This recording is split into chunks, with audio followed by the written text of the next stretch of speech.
உபாகமத்தின் புஸ்தகம் 4ஆம் அதிகாரம், உபாகமத்தின் புஸ்தகம் 4ஆம் அதிகாரம் 34, 35 ஆகிய வசனங்களை நாம் வாசிக்கலாம்.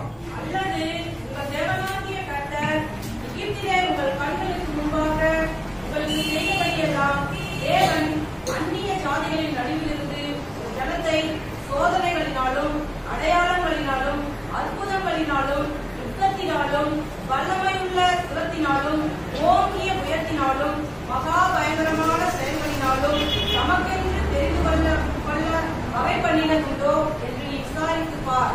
கர்த்தரே தேவன், அவரையே அல்லாமல் வேறு ஒருவரும் இல்லை என்பதை நீ அறியும்படிக்கு இது உனக்கு காட்டப்பட்டது. ஆமென். அல்லேலூயா. கர்த்தரே தேவன். கர்த்தரே தேவன் என்ன சொல்லலாம், எப்படி சொல்லலாம் அப்படின்னு சொன்னா, காட் இஸ் லார்ட் அப்படின்னு சொன்னா கடவுள், கர்த்தர் நல்லவர், கர்த்தர் நல்லவர். இந்த கர்த்தர் அப்படின்னா லார்டு. இப்ப தேவன் சொன்னா ஐயோ என்ன அர்த்தம்?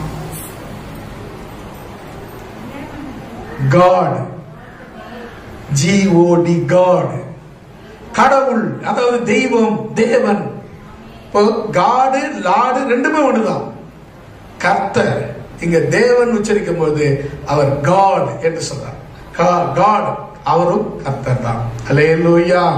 இப்ப நீங்க பாருங்க, நாம இந்த 34வது வசனத்துல நீங்க நல்லா கவனிச்சு பாருங்களேன். 34வது வசனம், உங்கள் தேவனாகிய கர்த்தர் எகிப்திலே உங்கள் கண்களுக்கு முன்பாக உங்களுக்கு செய்தபடி எல்லாம் தேவன் அந்நிய ஜாதிகளின் நடுவில் இருந்து ஒரு ஜனத்தை சோதனைகளினாலும் அடையாளங்களினாலும் அற்புதங்களினாலும் யுத்தத்தினாலும் வல்லமையுள்ள கரத்தினாலும் ஓங்கிய புயத்தினாலும் மகா பயங்கரமான செயல்களினாலும் தமக்கென்று தெரிந்து கொள்ள வகை பண்ணினது உண்டோ என்று நீங்கள் விசாரித்து பாருங்கள். அல்லேலூயா. நீங்க பாத்தீங்கன்னு சொன்னா, தேவன் தமக்கென்று ஒரு ஜனத்தை அவர் ஏற்படுத்தினார். அல்லேலூயா. நீங்க நல்லா கவனிச்சு பாருங்களேன். முதல் உண்டாக்கப்பட்ட மனுஷன் ஆதாம். ஆதாமுக்கு பிறந்த பிள்ளைங்க காயின், ஆபேல். இவங்களால சந்ததி உருவாச்சா? இல்ல. அதாவது உருவாச்சு. காயின் குமாரர்களையும் குமாரத்திகளையும் பெற்றான். அது லிஸ்ட்ல இல்ல. ஆபேல் அவன் காயினால கொல்லப்பட்டான். அதுக்கப்புறம் அவனுக்கு பதிலாக தேவன் சேத் என்ற ஒரு பிள்ளையை கொடுத்தார். அவன் வளர்ந்து திருமணம் முடிச்சு குமாரர்களையும் குமாரத்திகளையும் பெற்றான். 930 வருஷம் உயிரோடு இருந்து அவருடைய ஒரே தொழில் பிள்ளைகளை பெற்றுக்கிறது மட்டும்தான். எத்தனை பெற்றாருன்னு கணக்கிலேயே கிடையாது, சொல்லவே இல்லை. குமாரர்களையும் குமாரத்திகளையும் அவர் பெற்றுக்கிட்டே இருந்தார். இவர் தான் ஒரே வேலையை தான் நோக்கமா செய்திருக்கிறார். அப்படி அவர் குமாரர்களையும் குமாரத்திகளையும் பெற்றார். அதுல இருந்து தேவன் ஒருத்தரை தான் தெரிந்து கொண்டார். அதுல இருந்து ஒருத்தர் தெரிஞ்சுக்கிட்டார். ஒருத்தர் நோவா கிட்ட வந்து நிக்கிறார். அல்லேலூயா. நோவாவையும் அவருடைய குடும்பத்தையும் தெரிந்து கொண்டார். நோவா கிட்ட இருந்து தேவன் ஒருத்தர் தெரிஞ்சு, அப்படி ஒவ்வொருத்தர் தெரிஞ்சு கடைசியில யாக்கோபு கிட்ட வந்து 12 பிள்ளைகளை அவர் பெற்றுக்கிறாங்க. அந்த 12 பிள்ளைகள்ல தேவன் ஒருத்தரை தெரிஞ்சுக்கிறார். அல்லேலூயா. யாருங்க?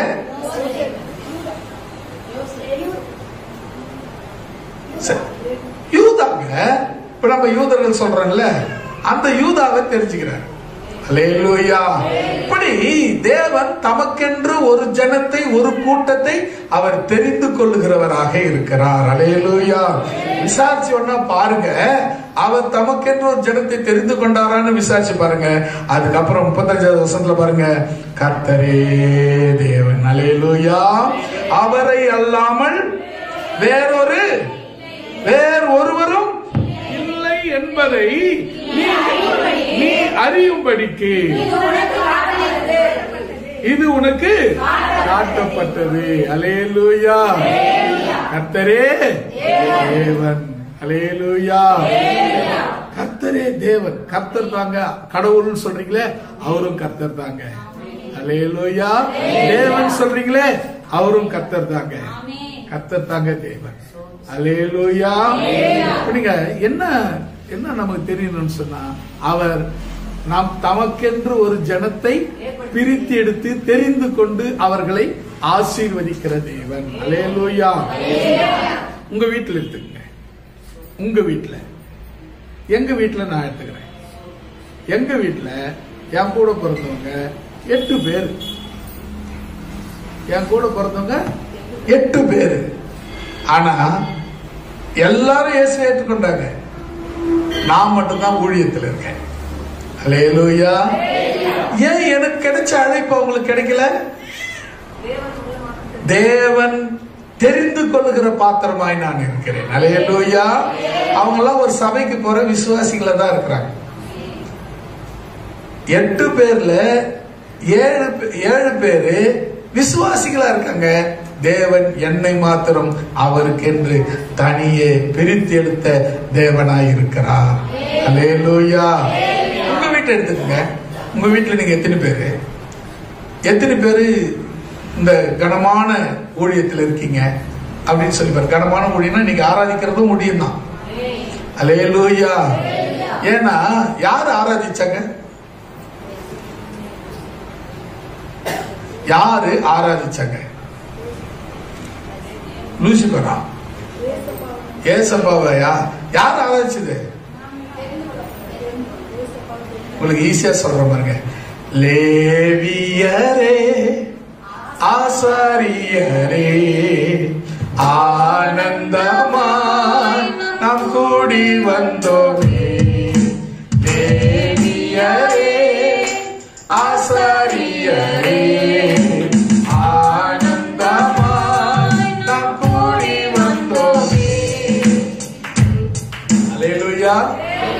இப்ப புரிஞ்சுச்சா? சத்தமா சொல்லுங்க. லேவியரும், லேவியர் என்ன வேலை? ஆசாரியருடைய வேலை என்ன வேலை? அதெல்லாம் தெரிஞ்ச உங்களை பேச விட்டு நாங்க இருப்போமா? இல்ல, என்ன விஷயம் தெரியுமா? நம்மை தேவன் 12 கோத்திரத்துல ஒரு கோத்திரத்தை தெரிஞ்சுக்கிட்டார். அந்த கோத்திரம் பேர் என்ன? லேவி கோத்திரம். இவங்களுடைய வேலை என்ன? ஆராதிக்கணும், ஆலயத்தை பாதுகாக்கணும், பராமரிக்கணும், இன்னொன்னு ஆலயத்துடைய வேலைகள்லாம் இருக்கும். இப்ப சொன்னீங்கல்ல கிளீனிங், அந்த அதுபடிப்பட்ட எல்லா வேலையும் சபையினுடைய சகல வேலையை யார் செய்தது?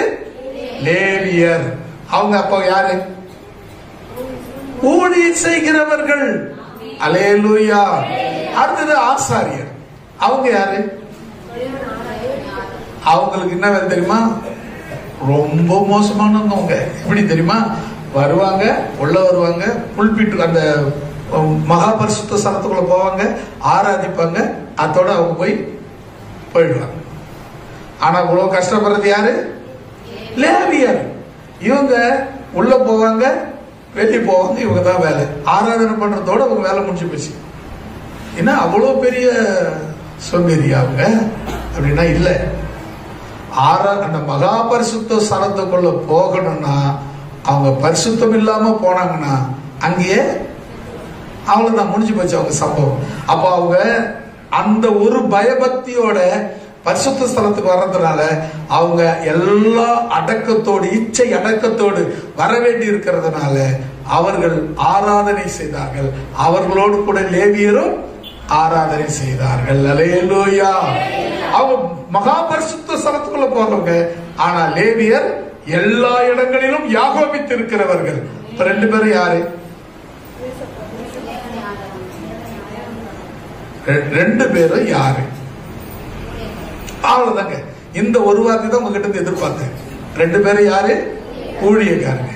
அப்போ தேவனால் தெரிந்து கொள்ளப்பட்டது.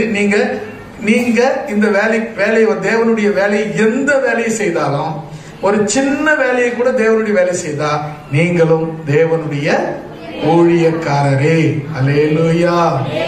இப்ப நீங்க தெரிஞ்சுக்கங்க, தேவன் உங்களை அவருக்கென்று பிரித்து தெரிந்து கொண்டு அவர் உங்களுக்கு தேவனாயிருக்கிறார். அல்லேலூயா. உங்களை தனக்கென்று பிரித்து தெரிந்து கொண்டார். அதனால் அவர் உங்களுக்கு தேவனாயிருக்கிறார். நீங்கள் அவருடைய ஜனங்களாயிருக்கிறீர்கள். அல்லேலூயா. தாவீது ஒரு இடத்துல சொல்றாரு, தேவன் நாங்கள் அவரின் மேய்ப்பர், நாங்கள் மேய்ச்சலின் ஆடுகளாய் இருக்கிறோம். அல்லேலூயா. அங்க ஆடுகளாய் இருக்கிறோம் என்று சொல்லாம மேய்ச்சலின் ஆடுகளாய் இருக்கிறோம். அவர் எங்களை இட்டு போவாரு, நாங்க மேய்ச்சிக்குவோம். அல்லேலூயா. நீங்க இயேசு உங்களை கொண்டு போறாருன்னா நீங்க மேய்ச்சிக்கணும். உங்களை இந்த ஆசீர்வாதத்தை சுதந்திரத்துக் கொள்ளணும். ஆண்டவர் ஆசீர்வாதத்தை அப்படி தொங்க விடுவாரு, அப்படியே நான் பறிக்கலாம் மாட்டேன், அது அப்படியே அறுந்து என் மடியில் விழணும் அப்படிங்கிறது சரியில்லை. ஆசீர்வாதத்தை கை நீட்டி எடுத்துக்கொள்ள வேண்டியது உன்னுடைய பொறுப்பு. ஆசீர்வாதத்தையும் சாபத்தையும் உனக்கு முன்பாக வைத்திருக்கிறேன், நீ தான் கை நீட்டி எடுத்துக்கொள்ள வேண்டும். வேதத்துல இன்னொரு சம்பவம், எலிசா நாட்கள்ல ஒரு சம்பவம். ஒரு ஆலயத்தை கட்டணுன்றதுக்காக எல்லாரும் போய் மலை ஏறி மரம் வெட்ட போவாங்க. அப்படி போகும்போது ஒருத்தன் அந்த ஆற்று ஓரத்தில் இருக்கிற மரத்தை வெட்டினா கோடாலி தவறி தண்ணியில விழுந்து போச்சு. உடனே ஓன்னு அழுகுறான், ஆண்டவனே எஜமானே.